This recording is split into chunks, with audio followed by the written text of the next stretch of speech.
Every week in our classes, we talk to hundreds of people, and when they ask us about walking their dogs and how to take their dogs for the walk, it turns out they're all making the same mistake. And it's probably the biggest mistake that you can make when you're teaching your dog to walk nicely on a loose leash. In this video, I'm going to show you how to take this, and this to get this. I'm Steve Walsh. Welcome back to McCann Dogs. Now, one of the most common mistakes is people think that taking your dog for a walk means that they have to be at your left-hand side in that heel position for 45 minutes or an hour. In reality, that's an unreasonable expectation for yourself or a young dog. Teaching my dog to walk nicely is about giving them some freedoms once they earn them, but reinforcing some of the skills that they already have, which is just to hang out with us and to move with us without pulling on that leash. You may be wondering why I'm talking about walking on leash and my dog is just hanging out in front of me. We're out in the park here. This is casual time. This is hangout time with me and my dog, and this is also going to be time for him to get a little bit of exercise, because I really want to change the rules on how you think about walking your dog. Walking my dog is all about giving him the freedoms once he earns them, letting him relax a little bit. But then when I ask him to come in and be a little bit more formal, he understands how to do that. And that's how we take our thought process of walking our dog to teaching them to walk nicely with us. Now we're out here in this park, and there are lots of distractions for Final to work through.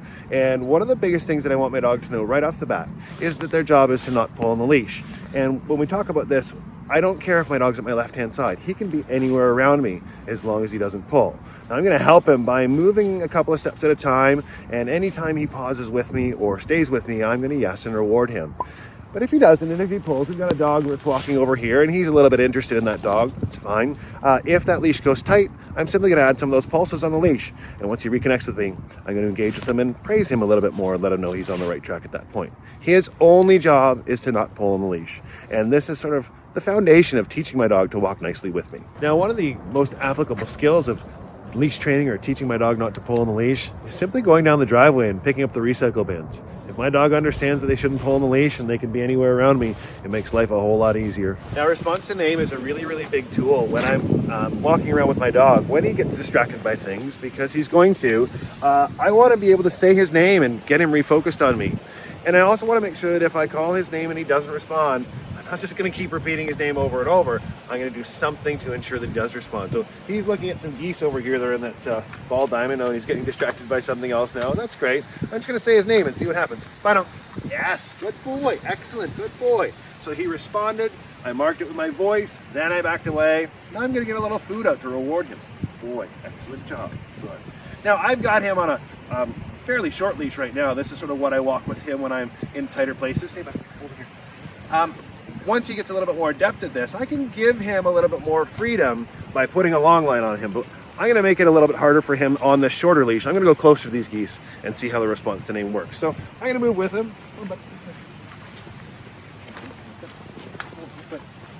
Again, he doesn't have to be at my left-hand side. He's simply moving with me. Boom. And I'm just going to pause and see if he notices those geese. So he pulled on the leash there, and I addressed the leash respect. Good boy. That's better. With me, bud. Good job. Very nice. Good. Good boy, bud. I know, you're right under my feet.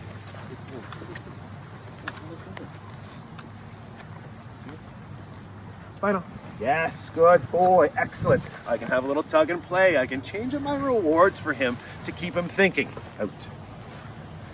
Excellent job. Why do we want to change the rules on how you think about walking your dog? It's all about setting a clear expectation for your dog and helping you be consistent anytime the leash is attached to your dog. Whether it's giving them permission to sniff or go to the bathroom or whatever it is they need to do, or whether we're asking them to come in tight to our left-hand side because we're walking on a sidewalk or in a busy store or marketplace. But the consistency is what's going to teach your dog the life skills they need to navigate all the world around them. This is about giving them freedoms by being consistent. Obviously, he wasn't getting too terribly distracted by those geese, and he was responding really well every time I said his name. So this to me is an indicator that I can start to give him a little bit more freedom further away from me. So I'm going to switch out his leash here to a longer line, about a 20-foot line. And that's going to allow him to move A, further away from me, B, closer to the distractions, but still gives me direct connection to him to help ensure that he responds to me every single time. So take this on. Now, even though he's got a longer line on, I still expect that he does not pull on this line. And anytime that leash goes tight, again, I'm not mad at him. I'm gonna add those pulses like we've shown you to reconnect him with me. And it's my job to really be more fun at that point than the world around him. So I'm just gonna let this line drag. I'm gonna let him move out as he is interested, and we'll see what happens. Okay, bud. Stop. So again, there's no tension in this line. I'm making sure that clip still hangs straight up and down when he's moving. So I'm just feeding it out as he moves. Good boy. Okay, go stiff, bud. Go stiff. Good job, bud. I'm going to move about. Get distracted. We're going to move closer to these geese and see if we can help him to respond under this distraction.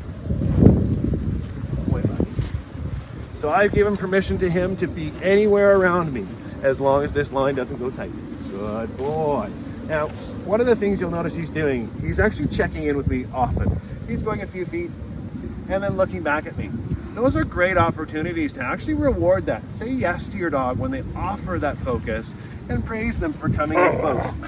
Good job. And he's a little silly there, having a little fun. He thinks we're going to play. Okay, bud, let's keep on going. Good job. Walk. Now, the nice thing about walking a dog on a long line is that I can transition from this casual movement to have him get inside at my left-hand side when I want to. Final. Yes, good boy. Excellent job. Good. Now, as he's closer to me, I can take a hold of that line a little closer to him. Ready, bud? Get in. Let's go. Yes, good boy. Good boy. And he moves into that more formal position. So I'm using a little bit more control just sometimes, not all the time. Because he's listening, okay, bud, he can go away and have a little walk around the park as well. Now, even though we're moving in a relaxed fashion, even as I come down this part of the park, I'm still very conscious of where he is and what he's doing. We're still training, and this is the thing that tends to make the biggest difference in your walking. I'm conscious of what he's doing, I'm using the tools that he knows, and I'm keeping the same expectation no matter what we're doing. Don't pull on the leash, I will help you when you do, and I'm also going to work the other tools that we have to keep him focused on me and keep him interested in me. Now, even though this is relaxed, this isn't moving through the park updating all my social media at the same time. Here's a great opportunity to use one of the tools that I use to help teach my dog to not pull on the leash, which is having them respond to their name. Just around the corner in the field, there's a whole flock of geese. I have Final on his long line. I'm going to give him permission just to move about with me. And when he gets interested in those geese, I'm going to say his name in a nice, excited fashion. Of course, when he turns, I'm going to say yes. I'm going to throw a party and let him know he's done a great job. Now, I'm not just going to go up to those geese and expect him to respond. I'm going to try and start further away and again, build on success so that I can move closer. It's really important that anytime there's a distraction in your dog's life, that you teach them to be successful. Don't put them in a situation where the distraction is too much for them to be successful. Start far away and then move closer. Why is your dog having a great response to name important when it comes to taking your dog for a walk? Well, when I'm walking along, when my dog gets distracted by something, if I'm able to call his name and get him refocused on me, it saves me having to use a leash to get him refocused on me. It's teaching him to listen to my voice, and it's also teaching a little bit more value for him staying closer to me, checking in from time to time. That's why it's important that having a strong response to name can really help your dog's walking on leash. So the point of all this long line work is to teach our dogs how to listen to us no matter what's going on around them. Because our eventual goal is that this line is not in my hand or not even attached to the dog. And I can still call the dog's name or say come or even just say lie down. And my dog responds each and every time. This is about giving them more freedom by setting a really clear expectation right off the bat. This isn't about being overbearing and controlling. This is about teaching my dog to learn. This is a great example of a place where teaching my dog to walk right at my left-hand side is really important. This is a busy store with lots of people and lots of things going on, so I'm not going to afford her the freedoms to move anywhere. I'm going to ask her to walk nice and tight to my left-hand side. Okay. Now that we're in a more quiet aisle, though, I can give her permission to be relaxed and move about me as I, let's say, check out some products on the shelves. So, okay, Jet.